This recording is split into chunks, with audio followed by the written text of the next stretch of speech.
Hey guys, welcome to my end of season power rankings podcast.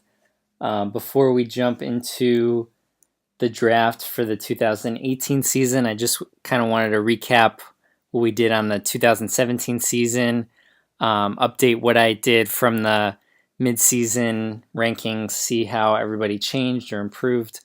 This is going to be really heavy on numbers, so I'm going to try to go through it fairly quick. I'm going to give you guys the methodology of how I figured out these rankings and kind of the numbers that I used, and then I'll go through the slides fairly quickly. There's a lot on every slide, so like I said in the last podcast, I encourage you to go back and look more closely at the numbers. There's a lot there. Obviously, take away whatever you want from it, but I'm going to go through the explanation first. Hopefully, you can follow my thought process, and I hope you enjoy. So, without further ado, just going through the methodology of how I did the rankings. The overall ranking is based on a combination of four main categories. So I have the starter ranking, depth ranking, regular season total points, and regular season potential points. So potential points is kind of redundant with my new starter depth rankings because with those two, I evaluated the team's best players after 16 weeks, whereas potential points is really only after 12, and it's kind of like a best ball format. So I weighted the other three a little bit more in my overall ranking. Win percentage isn't considered at all. So you might see that a team has a better record, but they might be ranked lower than a team with a bad record. This might be because of the difficulty of their schedule or some of the other factors that I'm going to explain a little bit later. So the total points and the potential points are things that I'm sure you've seen a lot on the My Fantasy League site. That played a lot bigger of a role in the win-loss record, and obviously potential points is what determined draft order. But that really only tells part of the story. That's only weeks 1 through 12. Weeks 13 through 16 I didn't include because a lot of teams just stopped setting their lineups because they didn't have anything to play for. So I didn't want to add in those and skew the numbers. So getting into my rankings that differ a little bit from something that you can just see for yourself on My Fantasy League. The starter ranking is determined by taking the end of the season score, which is weeks 1 through 16. You can see that in everybody's roster, what their final score was for the year. And I took this for the 25 highest scoring starters. So obviously one of each position, and then we have 6 flex for offense and defense. This is based on what players were on your roster at the end of the season. So even though practice squad players didn't count towards total points or potential points, I did count these for the starter and the depth rankings. Additionally, a lot of these late season roster moves that people made, whether it be trading or picking up players or cutting players or maybe promoting players from the practice squad, this can explain why the starter and depth scores are a little bit different compared to total points and potential points. So you might see that your rankings are lower in some and higher in others. A lot of it would have to do with who's on your final roster. So that's what I did to determine starter and depth. Therefore, maybe some of these late additions didn't contribute to your total points and potential points earlier in the regular season, or players that did contribute to that might not be on your roster anymore. So the depth ranking is based on the total of all individual end of season values. So I took a certain number of players per position. For example, 2 quarterbacks, 4 running backs. You'll see in a later slide what the numbers are for each position. But I took all the highest scoring players from each of those positions and added up all those values in order to determine what the depth ranking was. And that was from weeks 1 to 16. So they might not have technically been a player that you started or a player that was even on your active roster, but this is the end of the season roster, as I keep mentioning.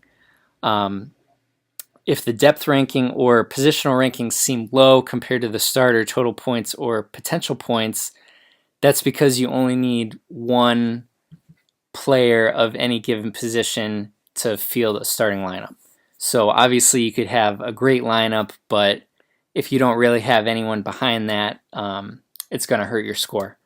So as I mentioned before, the number of players for each position is based on how many of each position is typical across the league. So I use the example of wide receivers. Most teams have 10 wide receivers, a dozen wide receivers. So for this particular position, I counted 6 of them, so your top 6 wide receivers. But there are some teams that might have had less than that, or they had a handful of really good players that were always in their starting lineup, and then they had a couple players that weren't very good or had a low score, but that needed to count towards their position total because I'm counting 6 of them.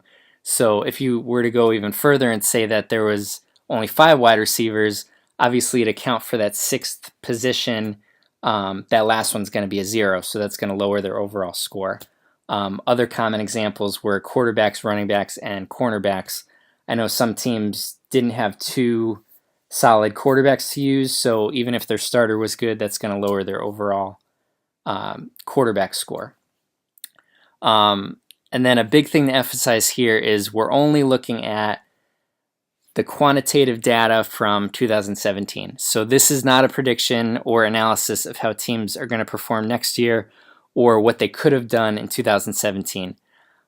Injured players, future draft picks, any players that had a down year or maybe a promising rookie that turned it on at the end, but they didn't have that high of a score for their overall season. These aren't factored into the rankings at all. So this is just an evaluation of 2017. That's it, just the number crunching, what your players actually scored. And then all the rankings, as I mentioned, are quantitative. They're backed up by the numbers on My Fantasy League. If you want to look for yourself, they're all there for everybody to see. Some of my commentary might be partially based on my own observations. If I say, okay, it looks like this position was lower on this team, or they have one of the best players at running back or something, that's going to be based on the numbers. But even if I have some opinions that I throw out there, I didn't use that to determine the rankings. It's all determined by actual numbers. I'm not going to go through all of this, but this is kind of the cheat sheet that says exactly what every single ranking means. So I already went through most of these things, but I took it a step further, and for starters and depth, I broke those down to offense and defense, so you can see a little bit more how those factor in. And then, as I said, with all the positions, I took a certain amount of players from each position to determine the depth. So those are listed in parentheses on the side. I did a little bit more fun things too, like I wanted to see if there was any kind of correlation between rankings or win-loss record by looking at how many top 10 scores you had, top 10 for the week scores you had, bottom 10 scores, and then how many games that were really close to determine if you won by less than 10 or lost by less than 10. A couple other of these are pretty self-explanatory. Key injuries, obviously the guys that were injured that don't play a factor in what your rankings are, but maybe if they weren't hurt, your team would be a little bit better. What you have to look forward to next season. Points against is pretty self-explanatory too. If it's a lower number, it means that obviously you had a harder schedule. If it's a higher number, it means that you had an easier schedule. If it's blue, it means that you were in the top 25% or top 8 of the league in that particular ranking. And if it's red, you're in the bottom 25%, so the bottom 8 of that ranking. just as a quick visual indication to see if certain things you had a lot higher or a lot lower.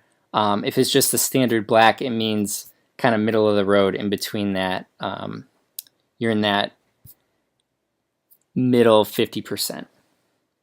So getting to the individual teams, number 32, the 49ers. So as you can see, unfortunately, pretty much all of his rankings here are either 32 or 31. So he was at the bottom of the league for scoring and for the players on his team. One thing that he does have going for him, though, is he had the most points against. So he had a really hard schedule. I know all three of those guys in the division with him went to the playoffs. So if things broke his way, he might have gotten a couple more wins, but obviously we can see here that he has one of the worst offenses, actually the worst offense, but he had a middle-of-the-road defense that helped him out a little bit, particularly defensive end and safety were one of the better groups for him, but across the board, his offense is pretty bad. Number 31, the Jets. So again, his team is towards the bottom, 31 and 32 for some of these rankings.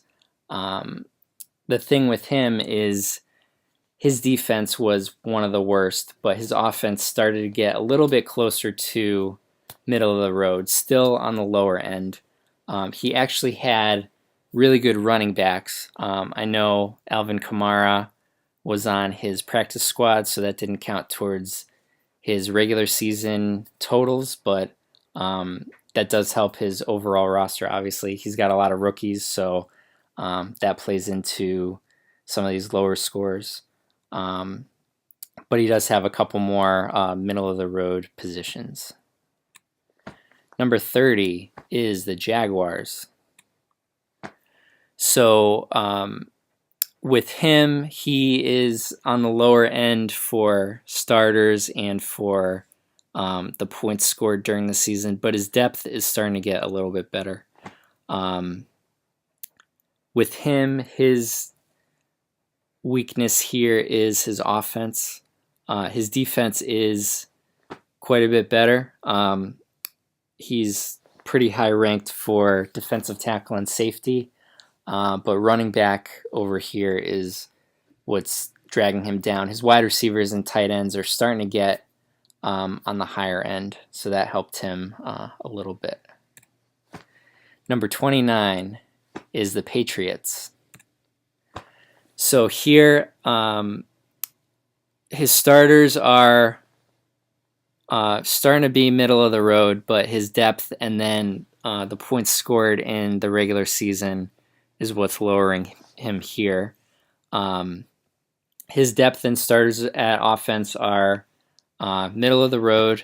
His defense is not great, particularly his depth.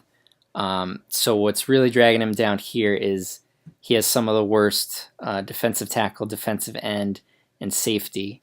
A lot of his skill positions on offense are decent, so that's helping him out a little bit.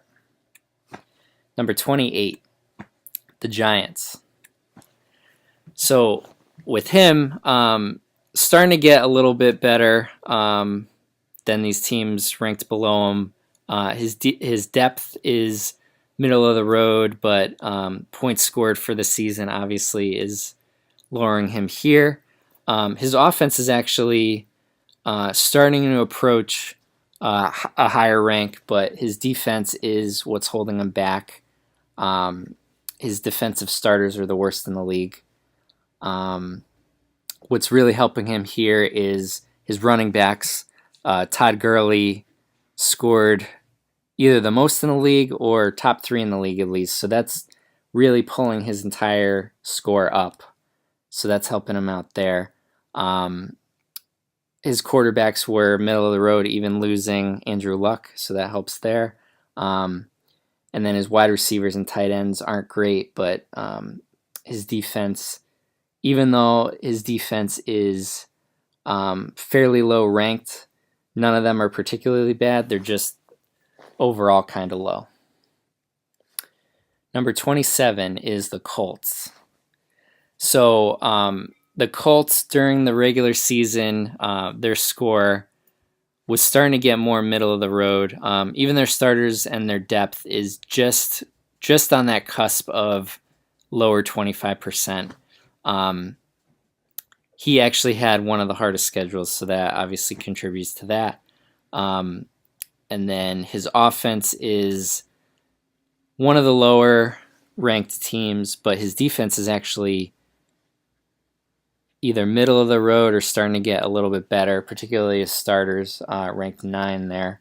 Nothing really stands out too much as really bad or really good, except for his wide receivers are on the lower end and tight ends, and then he has one of the better safety groups. Number 26 is the Buccaneers. So his starters are starting to get a little bit better, but then depth and points scored during the season are on the lower end. His offense is actually very good for a team that's ranked this low, but as you can see, his defense is really holding him back here. In particular, his wide receivers are really good, and his quarterback, running back are all right, but he has some of the worst individual position players for defense, particularly defensive tackle and safety. So those are the things that are holding him back a little bit. Number 25, the Chargers. So now we're starting to get a little bit better with starters and depth, but what he scored during the season was on the lower end. He has an average offense, starting to get better with the depth here, and then his defense is what's lowering him here, particularly the secondary, cornerback and safety on the lower end there. But he has very good wide receivers, pretty good tight ends. So those things are what's raising up his offense here. Number 24, Cowboys. So he has one of the lower end starter groups, but more on the lower end of middle of the road for the other two. He actually had one of the hardest schedules as well. What's holding him back here is defense. Nothing is horrible, except his linebackers are one of the lower ranked. The rest are kind of average. Obviously, he has the best tight ends. He's got like 10 of them. All of them are fairly good, so that's raising him up here. He has really good quarterbacks, so that's helping too. Unfortunately, his wide receivers are pretty low, so he has to raise that up, but he does have decent offensive depth overall. Number 23, the Dolphins. So with the Dolphins here, his starters are on the lower end. His depth starts to get a little bit better. Again, another team that had a really hard schedule here. Again, nothing that stands out too much as either good or bad. He has a couple wide receivers are a little bit low, a couple defensive positions are a little bit low, but running back, quarterback, linebacker, those are starting to get kind of in that middle range. Number 22, the Eagles. So despite having a 12-4 record and getting to the NFC Championship, he's ranked lower because the amount of points that he scored during the season, and that can really be attributed to his schedule. So he had the second least points scored against him. So that contributed to having a better record. He does have a good offense. In the regular season, he had the fourth most points scored from his starters. And then overall, his offensive starters and depth are decent there. But his defense is third from the bottom. Not only in points that they scored during the season, but also when you analyze every individual position, those are fairly low. Just across the board, pretty low. But for offense, he has one of the better running back groups, and he has good good quarterbacks. But then his wide receivers are a little bit lower as well. Number 21, the Bears. So now we're starting to get a little bit more middle of the road. Ranked 26 for the starters, so that's kind of smack dab in the middle. But his depth is what hurts him. So when I explained before that even if you have one really good starter, if you don't have enough of other positions, that's going to drag you down. So I know his team's a good example of only having one quarterback. He doesn't really have a backup. Same thing for cornerbacks. He didn't have three cornerbacks. So maybe these numbers are a little bit deceiving, but depth does play a big factor in the overall quality of the team, and obviously my methodology with these rankings. So this might be kind of an outlier, but he has one of the worst depths, particularly for offense. But obviously if he adds a few players, he can boost that one up. His defense in general is pretty decent, mostly because all the linebackers. So obviously he only needs to start one cornerback and one defensive end. So if you just load up on linebackers, his defense can carry him there. Same thing with wide receivers. He has one of the best wide receiver groups. So just start one running back and then the rest wide receivers. But yeah, so depth is the key on this one. Number 20, the Redskins. So the Redskins here have pretty good depth, mostly leaning towards offense. Offense is starting to get on the higher 50%, but the defense is what's holding him back here. And even with that said, he had one of the easier schedules. His strength here is quarterback, but obviously you can only start one of those. His running backs are a little bit low, and then the rest of his skill positions on offense are pretty good. Defense, the main thing that was lowering his overall defense is the linebackers here, because the other ones are average or slightly below average. Number 19 is the Broncos. So the Broncos have one of the worst starting groups, but their depth is actually pretty good. So I guess that basically means that they don't have a lot of elite players, but they have plenty of kind of the starter quality that if you match them up side by side with other people's starters, they're not going to blow you away. But if he has injuries or buys, he'll be able to get by with the added depth. Mostly it's the offensive starters that hurt him. Obviously he didn't have Odell Beckham. That's going to help next year getting him back. Same thing with defense. His defensive starters aren't great, but it looks like he has fairly good depth there.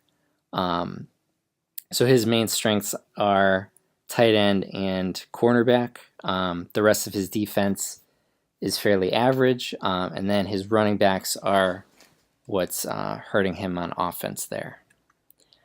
Number 18 is the Chiefs. So again, Similar to the Eagles, he went 12-4 and won his division, but some of that can be attributed to lower points against him. So he had one of the lower points against, and although he scored plenty of points during the regular season, based on these numbers, it kind of seems like his team trailed off later on in the season. Obviously, those playoff weeks, that's kind of what's telling me based on the numbers here. His starters in depth aren't that great overall for the 16 weeks, but it seems like it was good for weeks 1 through 12. The biggest thing holding him back there is the offense, because his defense is average. I mean, a big contribution to that is losing David Johnson. He also didn't really have a quarterback because he lost Ryan Tannehill. So he actually has the worst quarterback group because of that. His running backs aren't great either, but his tight ends made up for that a little bit. And then most of his defense is fairly middle of the road, just with safeties that aren't as great. Number 17 is the Vikings. So during the season, points scored pretty much smack dab in the middle. His depth is better than his starters, but he did have one of the hardest schedules with the amount of points against him. Here, his offense is what's holding him back a little bit, but his defense is actually really good. He has one of the best defensive depths. Particularly on offense, he's really good at running back. I know he had a lot of rookies, Kamara and Fournette and Christian McCaffrey, but his wide receivers are on the weaker end, so that's obviously what's really dragging down his offense. I know he had a lot of rookies at quarterback, so those will probably be better next year. And then on defense, he has really good linebackers and safety, so that's what's bringing up his totals on the defensive side of the ball. Number 16, the Ravens. So now we're starting to get kind of in the higher half. Overall, pretty good. What's holding him back, obviously, is offense here, but he has a really good defense, kind of like the traditional Ravens teams, like in the early 2000s. So his quarterback and tight end are really on the low end here. Obviously, that's probably because he lost Tyler Eifert, so that lowered the tight end there. But his running backs are higher towards the top. And then overall, his defense, no one super high, but no one low either, all in the upper half for the most part. So just overall pretty solid, solid group for defense. Number 15 is the Falcons. So again, very similar to the Ravens, pretty much smack dab in the middle for everything. Nothing too high, nothing too low. He does have really good wide receivers with Antonio Brown and Julio Jones. And then what's a little bit deceiving here is his quarterback is ranked towards the bottom only because he doesn't have a second one. He does have Drew Brees, so if he got a starter quality, that's probably going to bump him up a little bit. And then his defense is nothing really stands out as bad. It's just all fairly average. So number 14 is the Bills. So again, all of these ones that kind of fell in this range, nothing great, nothing bad, fairly equal across the board. His offense is a little bit better than his defense here. He has really good wide receivers that are bringing up his offense total, but then his defensive line, DT and defensive end, are what's lowering his defense overall, but he does have a fairly good secondary there. Number 13, the Raiders. So here his starters are starting to get on the higher, starting to approach the higher half of the league, and total points that he scored during the season, he really started to heat up towards the end of the year. So he has some of the higher points scored, but his depth and potential points in that area were a little bit lower.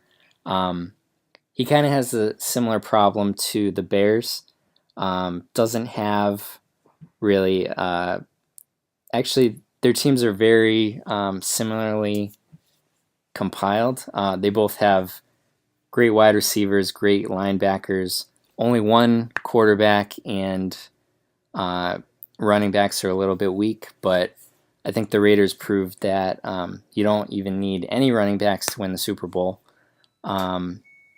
Obviously, if he had a couple more players, this changes it so that it's not skewed to being the lowest ranked at some of these positions like quarterback and cornerback. But overall, despite having a couple lower positions on defense, he does have the best linebackers and second best defensive end, and that brings up his overall defense to one of the top 25%. Number 12 is the Panthers.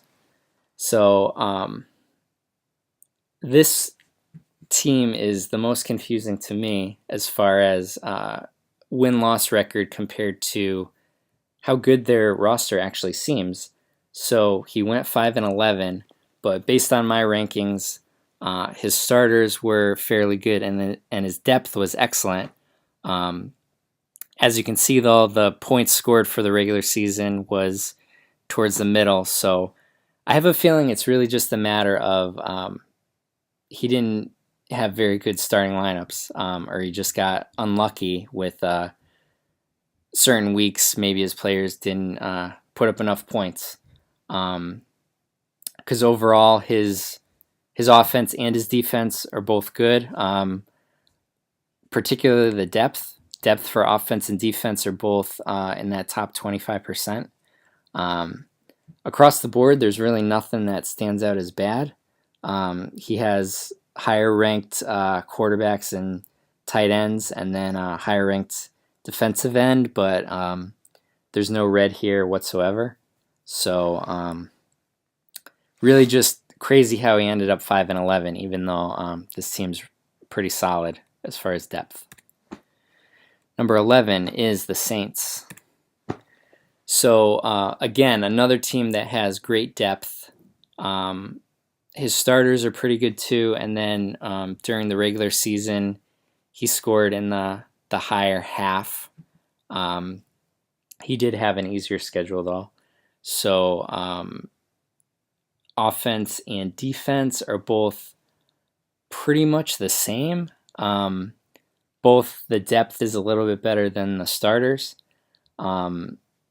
Overall, nothing really stands out as bad. His cornerbacks are on the lower end, but wide receivers, defensive tackle, and linebacker are all pretty good.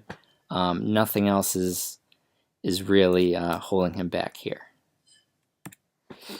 Number 10, the Browns. So the Browns during the regular season actually had one of the higher points scored, but in my opinion, he's in the hardest division, the AFC North. All of those teams are really solid, so that's what's contributing to his 7-9 record. He had one of the highest points against, so obviously that hurts.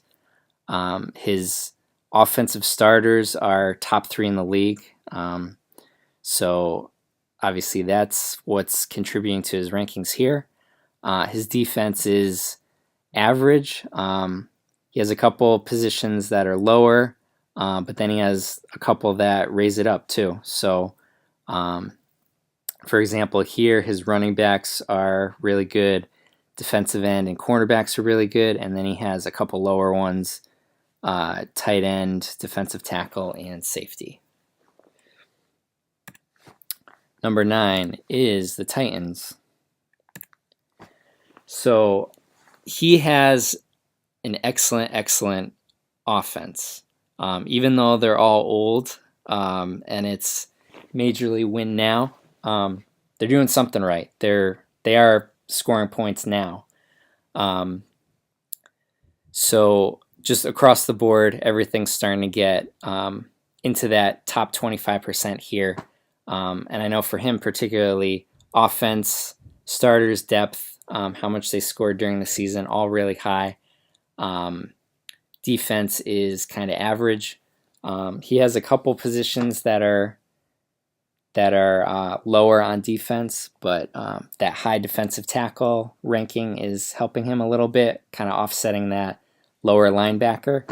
But his quarterbacks are towards the top and his running backs are towards the top, even though all of them are on the older side, Brady and Breeze. And then for running backs, he's got McCoy and DeMarco Murray and Marshawn Lynch. But they're getting it done now, or at least they got it done in 2017. I don't know about next year, but that's contributing to his higher rankings here. Number 8 is the Packers. So across the board, pretty solid as far as the points that he scored this year, particularly the potential points. And his depth and starters are in that higher 25%. He did have a hard schedule as well, but his offense is clearly holding him back here because he has by far the best defense. Starters, depth, and points scored in the regular season. If you take a look at the individual positions, number 1 on every single one except linebacker, which is actually on the lower end, but I mean, pick up 1 or 2 linebackers, that's probably getting you to the mid-teens maybe. What's holding him back on offense is running backs. Doesn't really have any running backs. And then his wide receivers are okay. What hurt him at quarterback was obviously losing Aaron Rodgers. So he'll get Aaron Rodgers back next year, so that'll help. But just monster defense here. He's in my division. I'm scared when he actually starts putting together some offensive pieces. Number 7 is the Rams. So he scored quite a bit of points in the regular season, but his starters and depth are a little bit lower. That's why he's not in that top 3 range for the overall rankings. He did have the best record in the league, 14-2, and he lost the Super Bowl. But the main thing that's helping him here is his defense. So across the board, starter depth and regular season is pretty high. His offensive depth is starting to get a little bit on the lower side, so that's what's lowering him here, particularly quarterback. And that might just be because he doesn't have a solid second quarterback. But his running backs and his wide receivers are kind of middle of the road. His tight ends are good. And then even on defense, really good linebackers there, pretty good defensive line. His secondary is holding him back a little bit, so that's lowering him a little bit. But overall, really solid across the board on this one. Number 6 is the Bengals. So again, this team pretty much across the board is really solid. No weakness here. Starters and depth kind of mirrors the total points and potential points. So regular season and overall, pretty solid. Really good in the regular season for offense, and his depth on offense is second best in the league. But his defense is pretty good too. No real weakness on defense. What's helping him a lot is his quarterback and his tight ends, but his running backs and wide receivers are pretty good too. So that's what's contributing to everything being pretty high. Number 5 is the Cardinals. So overall, very good here. Pretty much top 25% across everything, but his points against were not as high, so that is helping him with his win-loss record. But he does have the points to back this up. So he has the best quarterbacks in the league with Wentz and Brady. And he did lose David Johnson, so his running backs would be even better. And then his wide receivers and his tight ends were kind of average, which lowered his offense a little bit, but he has a really solid defense overall, particularly defensive tackle and linebacker. Number 4 is my team, the Lions. So starter and depth, really solid. Pretty much overall, pretty good as far as starters and depth. Regular season points scored was getting more middle of the road there. What's helping me here is quarterback. Obviously, that's bumping it up. I also have one of the best groups of cornerbacks. Nothing is on the lower end. Everything is kind of in the upper half. Nothing is really a weakness here, but I did lose Odell Beckham and Allen Robinson, so that would have made my wide receivers a little bit better, but still pretty solid overall. Number 3 is the Seahawks. So he has a top 3 starting group, and overall in the season, for points scored and potential points, he was towards the top. His depth starts to get a little bit less than his starters, but still overall really good. The main thing here is the offensive depth is average, but the starters overall are really good, and the points that he scored during the regular season are good. His secondary is great, but then defensive end and linebacker are the only 2 real weaknesses here. He's got really good running backs too, and then the rest of his offense is kind of average, but the real key here is he has a lot of studs that are bringing up the overall starting lineup. Number 2 is the Steelers. So just looking at this, you're going to think, okay, this is clearly the best team. Everything across the board is in the 1s or the 2s. You'll see who number 1 is soon. But overall, his starters are the best starters in the league, and he has the second best depth. What's holding him back here is his defense. So it's really mostly bad linebackers. He has the worst linebackers in the league, so that is obviously contributing to him having a lower ranking there for defense. But he has the best running backs in the league, led by Todd Gurley. Good quarterback, good tight ends. Really no weakness at all besides linebacker, but that is what's knocking him down one little peg. And you notice his win-loss record 9-7, but then you look at his points against, second most points against.